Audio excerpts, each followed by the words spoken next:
Swali lipo mtaani, kitu gani kimepelekea Mwakinyo kapigwa kwa KO no count? Lakini swali la pili lipo mtaani pia na kwenye mitandao, kwa nini baadhi ya mabondia, kwa nini baadhi ya fans wamefurahia kupigwa? Maswali hayo yana hoja mbili. Hoja ya kwanza, hatuna uzalendo. Hoja hiyo ya jibu la pili. Hoja ya kwanza ya swali la kwanza, je, Mwakinyo aliwekeza sana kwenye mtandaoni na maneno pasi na kuwekeza kwenye karia yake ambayo inamfanya aonekane champions? Nilikuwa nafuatilia hapa fight usiku, wengi hatujalala, tulikuwa tunafuatilia raundi ya 9 anapoteza kwa KO, kitu ambacho kila Mtanzania hakutegemea, lakini kuna baadhi ya bondia wanasema walitegemea. Ngoja nisimamishe. Baadhi ya mabondia wanasema walitegemea kipigo cha Mwakinyo. Sasa kama Mwakinyo ni mzalendo, kama Mwakinyo amepigwa kwa technical mistake, tutasimama naye. Kama Mwakinyo apigwa kwa kutojiandaa, hatasimama naye. Tuje kwenye technical.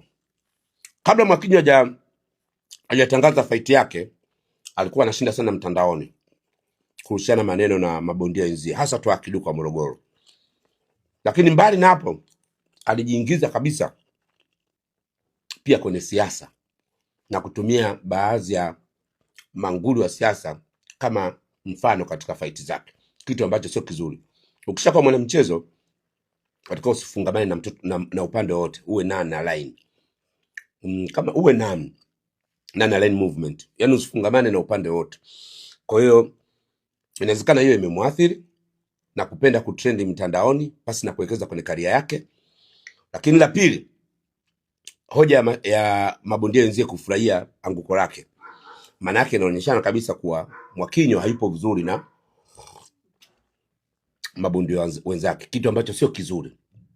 Unapaswa uwe vizuri na mabondia wenzio ili wakupe mbinu mbadala za kwenye fight kama hizi za international, kwa sababu sio kila kitu utakuwa unajua na sio kila kitu mwalimu wako anajua. Tazama hapa, anaonekana kabisa Mwakinyo alishaanza kulose, upepo ulianza kukata. Muda mwingine refa unaona alikuwa kwanza bondia mwenzie alikuwa anamfuata. Tazama, alikuwa anamfuata sana. Alikuwa anamfuata. Na yeye akana anawahi sana kukaa kwenye kamba na kwenye engo, kitu ambacho kwenye fight sio kitu kizuri. Upasi kukaa kwenye engo. Umeona opponent wake anavyomfuata. Opponent wake alikuwa na effort ya kumfuata. Naona kitu ambacho mistake alofanya ni kumruhusu opponent wake kumfuata na kumpiga. Alipaswa aweke guard, lakini amfuate opponent wake, apunguze gap. Naona apunguze gap ya yeye kufuatwa. Ukifuatwa unakuwa katika wakati mgumu sana wa kushindwa kujitetea, kurusha, lakini acha kurusha, lakini mbali ya kurusha, kukwepa, kwa sababu akishakuweka kwenye kamba huna ujanja. Akiweka kwenye kamba huna ujanja kusogea, kurusha, kwa sababu tayari kamba inakupa block, alafu mbele opponent wako yuko mbele, utashindwa. Kwa hiyo ni mistake ya kiufundi ilomfanya a lose ngumi kama hii. Ni mistake ya kiufundi sana imemfanya a lose fight hii. Lakini kuna upande wa bondia kuto kuwekeza kisaikolojia, kuwekeza kwenye fight yake hii. Namshauri sasa Mwakinyo akirudi sasa hivi asiwekeze mtandaoni. Asiwekeze mtandaoni kwa sababu mtandao ulikuwa unamtoa kwenye karia yake. Asiwekeze mtandaoni kabisa. Kwa sababu ukiwekeza mtandaoni kuna athari mbili. Utajikuta una trendi kwa vitu ambavyo havipo kwenye karia yako. Mimi ni kitrendi, sawa, maisha yangu ni mtandao. Lakini mtu kama Mwakinyo ana trendi kwa karia yake, asitrendi kwa maneno.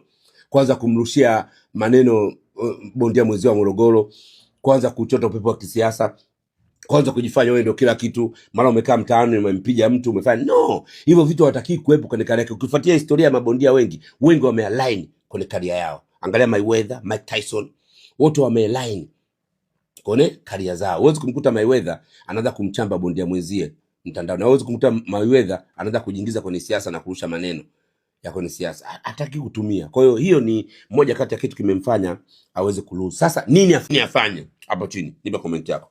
Mimi naendelea kuangalia fight hapa.